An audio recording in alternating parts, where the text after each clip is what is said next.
Company के बाहर खड़े रहकर काम नहीं किया जा सकता। अगर काम करना है तो जान हथेली पर रख के कंपनी में घुसना पड़ता है। अगर काम करना है तो कंपनी में घुस जाओ या कंपनी से भाग जाओ।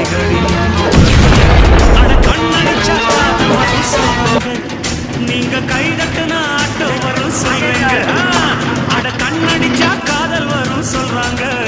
நீங்க கைதட்டுனா ஆட்டோ வரும் சொல்றீங்க. முந்தி வரும் பாரு இது 3 சக்கர தேரு, நன்மை வந்து சேரும் நீ நம்பி வந்து ஏறு. இறக்கமுள்ள மனசுக்கார